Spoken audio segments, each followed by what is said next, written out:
Hello everyone, it's Tilly from Tilly Journals. Welcome back to my channel and to another Plan With Me video. This week I am using Frozen Woods by Scribble Prints Co. Along with a snowflake. Sorry, this is art by Kidnish Jess. I'm going all over the place. Art by just Kidnish Jess.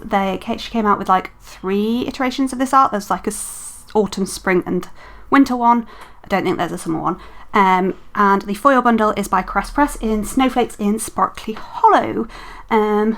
What else can I say about this kit and stuff? I am colour blocking and using the colour blocked date covers. I don't know what I'm doing with my headers there, and I realise here. I decided to do all of my headers and then put my underlays down for this spread. Sometimes I do that, sometimes I don't. Oh, the other thing I need to say about this video is that the lighting and like camera stuff is going to change various times, but I think the end of this video is like the settings I'm happy with. I filmed quite a few videos that haven't come out yet. So, I mean, there might be future videos that the lighting still isn't right for, but I think by the end of this video, I found the lighting I like. But we'll see. I might well change it, like the camera settings I like. But yeah, I've got a couple of day extenders. I've got one on Thursday and Friday and one on Sunday, both just to have 3 boxes. So yeah, I'm keeping with the colour blocked date covers this time, if I put them down right at least. And I'm using these gorgeous rose underlays in teal from my shop, Tilly Journals Teal or whatever. I can't remember exactly what it's called, but yeah. So I'm just going to start putting those in. I did debate overlaying them with the Sparkly Hollow, but I decided they didn't need it. They're quite a full-on pattern and I'm quite happy with it, how it turned out. So that was definitely the correct decision. The one problem with putting headers down first is sometimes if your header is then wonky, it looks bad. So you might see me adjust them a couple of times. And I had enough, because of how I do underlays, there are 9 on each sheet and you only actually need 7 on each sheet for like a normal spread. So there's like 4 extras, so 3 day extenders is absolutely fine, which I quite often do day extenders, so that's why I kind of like make my sheets like that. So yeah, I can't remember what else I was going to say, but yeah, that's how I kind of do my sheets. I had something to say and I don't remember what it was. Never mind. I am just bobbing it down at the sidebar now. I read 2 books. I finished 2 books this week, so I will get into those now, probably. I listened to 1 audiobook and finished 1 book. The first was The Au Pair, which was from NetGalley, so thank you to NetGalley for that. And it is essentially about it's about 2 people who go and au pair for a family. It's kind of a thriller-ish, but it's not very thriller, to be honest. I'm trying to remember the characters' names. Why am I so bad at names for people in books? So yeah, this is a different lighting, I think, now, and I'm not sure I like it any better. I can't remember, actually. Might not be. Oh, I don't know. No, this is all still the same lighting, but I think this is where I realised I didn't really like it. So yeah, I think by the end of the video I'm happy with it. But it's like that balance of like trying to get the lighting right, but also not getting it to change when I put my hand in frame, because I think that was partly my problem here. It was just changing all the time, and it wasn't the business at all. So, sorry, I was talking about The Au Pair, which I gave a 3-star review to. So, I really thought I was going to love this book when I first started reading it. Sorry, so it's about Alice, who is an American student who was going to Scotland to spend the summer with au pairing for a family. She kind of ran away from home to do so, and then she goes missing 1 month after she arrives without a trace.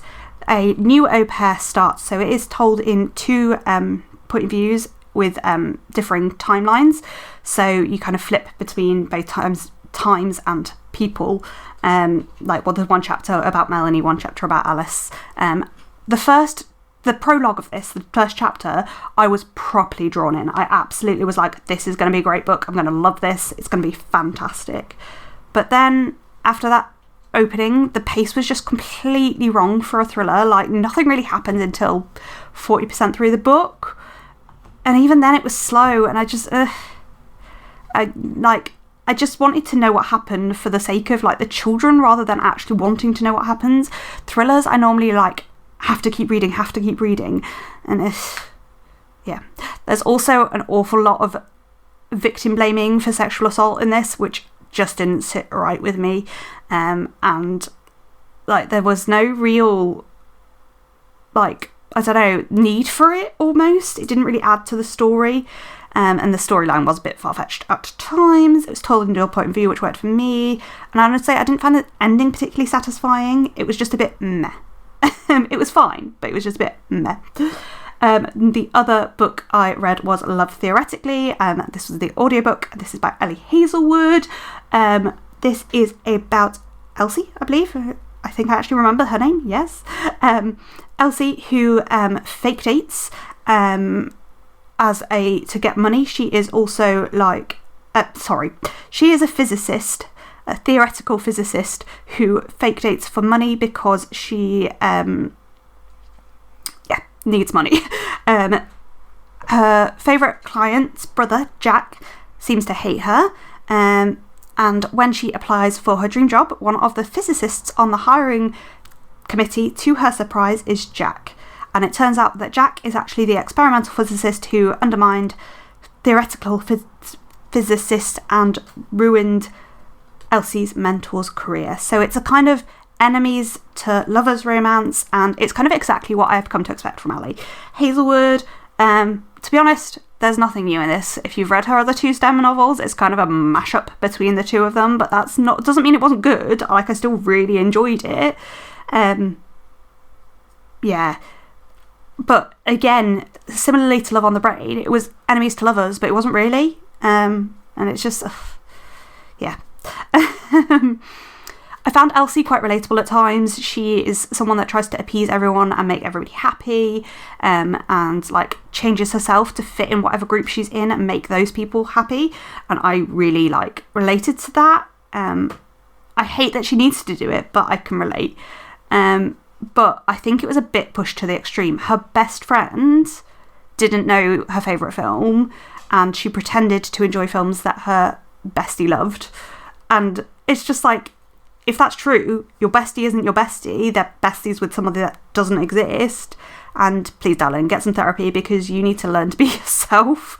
And learn that people liking you doesn't define your self-worth, which is something I really struggle with, to be fair to me. But yeah, it just, please. And I just want to say that level of people-pleasing is probably masking neurodivergency. And I'm kind of bored of books almost showing neurodivergent characters, but without any really saying that they're neurodivergent or that they think they might be neurodivergent. All it takes is a line of being it doesn't need to become the whole story, but just a line being I'm probably autistic, or I've probably got ADHD. It's just, yeah. We also don't need another huge guy and tiny female from Ellie Hazelwood. Just please. We did have a tiny bit of diversity in this, in that there was a little bit of asexual, aromantic and gay rep in the side characters. But yeah. A lot of people said how much they loved Jack. And I kind of feel like some of his behaviour was a little bit controlling, and I wasn't sure about that, to be honest. He was very sweet at times, and he does push Elsie to be herself, but in some ways it's just a bit too far, and it's a bit too controlling. Let her be her own person as well, please. I'm sorry, I know I'm probably going to get hate for that, because pretty much every review says I need a Jack in my life. Maybe I'm just, hypersensitive, because I know the way Jack behaves would make me not be my authentic self and would feel controlling to me. I don't know. The steam was good, as all Ellie Hazelwood steams, but there was a bit more. There's a thing in romance novels, right, where there's kind of magical sex. I don't know how else to describe it, but the characters don't. Generally the female hasn't ever really enjoyed sex, and then she has sex with one new person, and it's amazing. And that's how the steam in this read to me. And I was just like, I don't want that magical perfect sex thing. I want real and like awkward sex scenes. That's what I've come to expect from Ali Hazelwood, and that's what I like. I feel like my review has been real negative, and to be fair, I'm just paraphrasing. Like, what I do for these reviews is I kind of paraphrase my Storygrass / Goodreads review.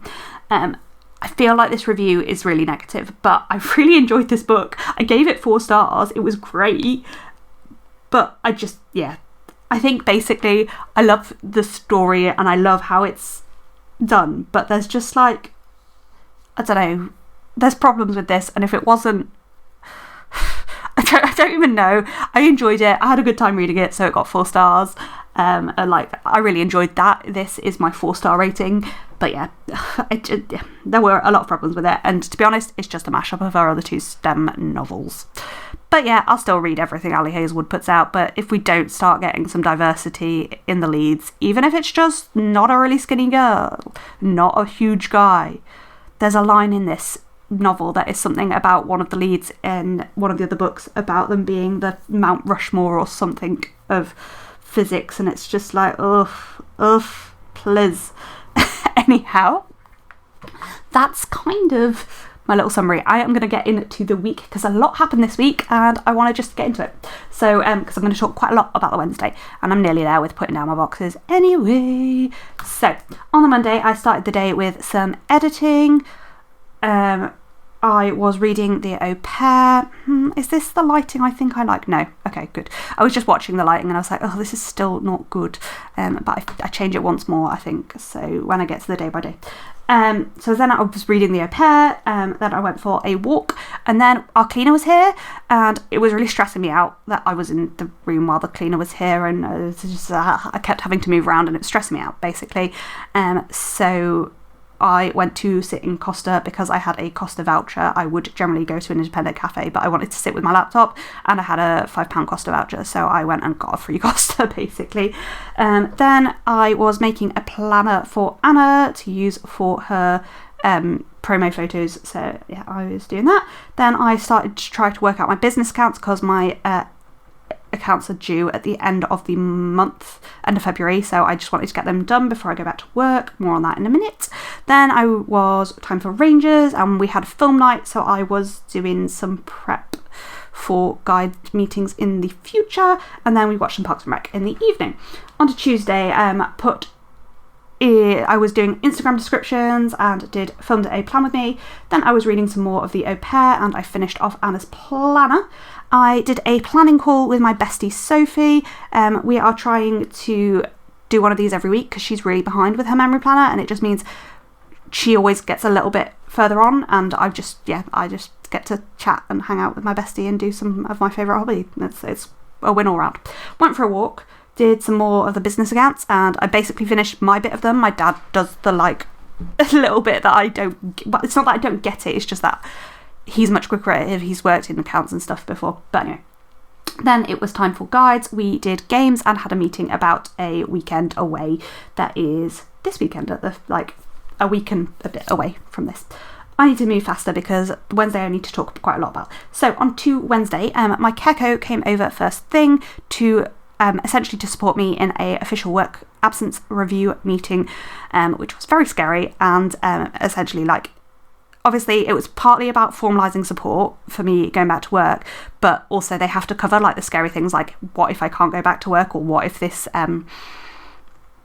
phase return fails, which essentially means I will lose my job. That is what will happen if I don't get back to work by April. So that is really fucking scary, and it was awful. Like it was fine, but it was awful, and like the person from work that was running it has been so supportive, and they are really supportive, but it was just like overwhelmed and stressy, and hated it. Then I had a bit of a debrief with Rebecca and my husband, who was kind of sitting in the other room vaguely listening. Then had some cuddles and did some reading. That is literally my favourite time to do some reading, is lying huddled up with my husband with his arm around me and me like cuddling his arm in his hoodie, and it's just so snuggly, and it's just a dream. Then went to my new mind group. Well, this was week 2 or 3? Three. Yeah, week 3. Then I went to the shops to get some groceries, filmed a plan with me, and then was doing a load of guide admin / planning guide meetings. On to the Thursday, I was reading Confessions of a 40-something F-up. That's how it is written, but I've written fuck up in my planner. Did some editing, had an appointment with my care coach. So this was like my scheduled appointment. And then, so at my last appointment, she offered to go with me to any formal meetings. And so she went with me to that meeting, bless her. She came and sat with me so that she could support my mental health during the meeting. And also, you know, she was really helpful in that, like, we talked about what I wanted beforehand, and she was like helpful in that she could... I'm not very good at putting my point of view across or being assertive, and she is quite an assertive person, so it like that helped.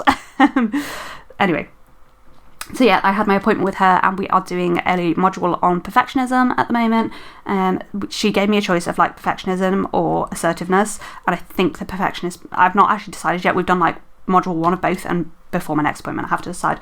Anyway, I think I'm going to go with the perfectionist one. Then I did some revision. I lost my sticker for this, so I just used the boxes because I couldn't be bothered to go and find another sticker, and I think it kind of works. It's fine.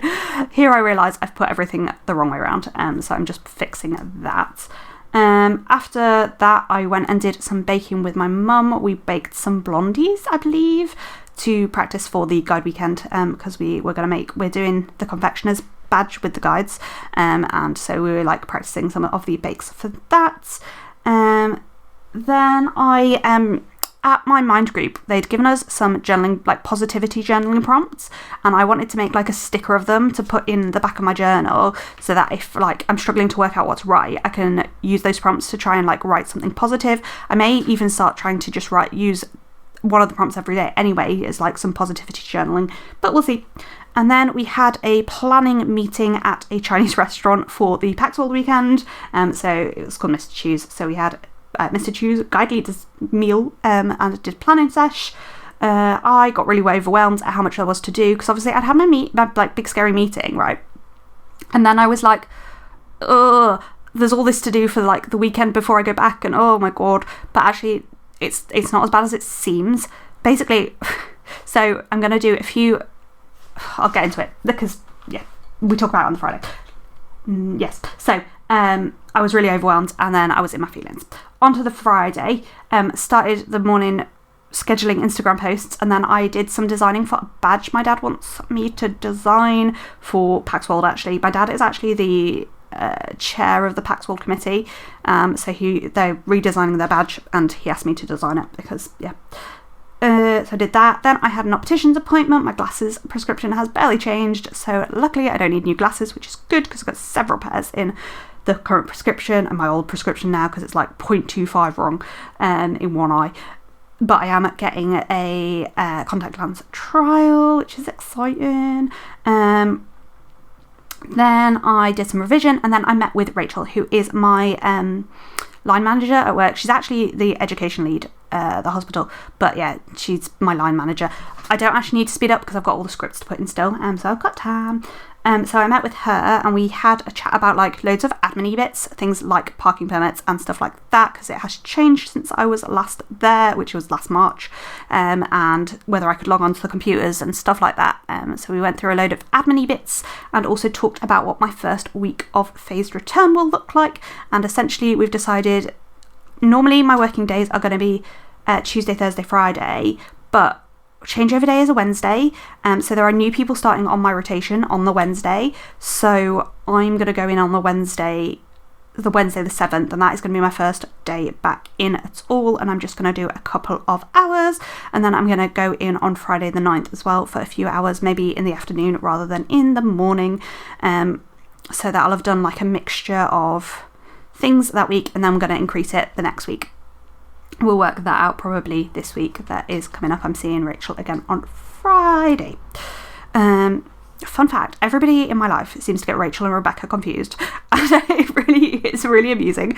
So like Sosha's been doing it for ages, and Sosha's actually came from Crazy Ex-Girlfriend, because the lead character is called Rebecca and the actress is called Rachel. And they're both of their surnames are B, so it's Rebecca Bunch and Rachel Bloom.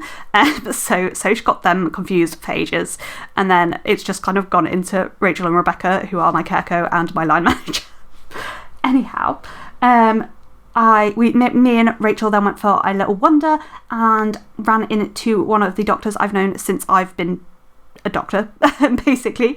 And she was very excited I was coming back. And so the ward I'm going to be working on is a mixture of cardiology, endocrine and neurology. And she's one of the cardiology registrars. So like, we're not working together, but we might see each other on overlap, and she was very excited that I was coming back to work because she's also a mess president and I'm part of the mess committee technically. But anyway, so it was really nice to see her.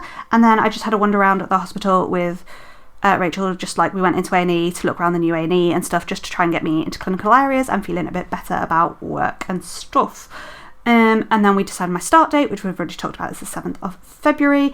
I went home via a car wash, which is the first time I've ever had a car of mine washed off my own back, which is a ridiculousness. Like, I've never organised or done a car wash of my car before, and I have been driving since I was 17, so 12 years. Good. Basically, because I wanted the inside cleaning, because I wanted it to feel like a safer space for me, because I'm still really struggling with driving, although I am now managing to do it. Yeah, it's still scary to me. Anyway, I better move on quickly. Did some filming, probably a quarterly flip through, played some It Takes Two with Soshin, and then we discovered one of our friends came online and we tried to video call him, but Sosh forgot he didn't have a microphone for the PlayStation. So we then ended up we were typing texts to him, and then we were like, then the other friend that's in the group chat was like, why don't we just do a video call? So we ended up doing an impromptu video call with Sweater and Jack. And that was it for the day. Then on to the 27th, I carried on designing the badge that I was talking about, had a nap, then did some revision, looked at my routines and how they might need to change when I go back to work. Oh, spoiler alert, I'm trying not to change them too much because I'm in a good routine. Did some more cuddling and reading, filmed and edited a video, put stickers down in my journal, because my journal I like to just be able to use pen, and that's it. And then I watched some Parks and Rec. On Sunday, I looked at my priorities and I made a list of my priorities and ranked them as to how important they are to me, so that again I know what to focus on if I'm getting overwhelmed. Then I planned the next week in my pre-planner, did some foiling, played some It Takes Two with Sosh, edited a video and went for a walk, did a load of work admin and emails, things like applying for the parking permit. I then filmed a video, and I'm going to realise now that I've put that sticker on the wrong thing, and I'm like, oh, how do I fix this? So I actually just switch over the emojis. Film. Then I was reading Confessions of a 40-something fuck-up. I made a hammer bead dragon for the guide weekend and watched some Parks and Rec. And that is it for the week. And I have finished with pretty perfect timing. I am well impressed with that. So yeah, I think, let me know if you think the end of this video is the quality is right, because I think it is, but let me know what you think down below. I'm going to give you a nice little foil wiggle now. So that is without the studio lights like shiny. I remembered about that film sticker. And then we are going to get into my leftovers. So here is what is left in the kit. I'm going to show you some foil wiggles, and that will be about it for this video. Comment, like down below, like the video, all that kind of thing. Thanks for watching, and I will see you in the next one. Oh, gotta show you the sparkly first. Thank you for watching. Bye!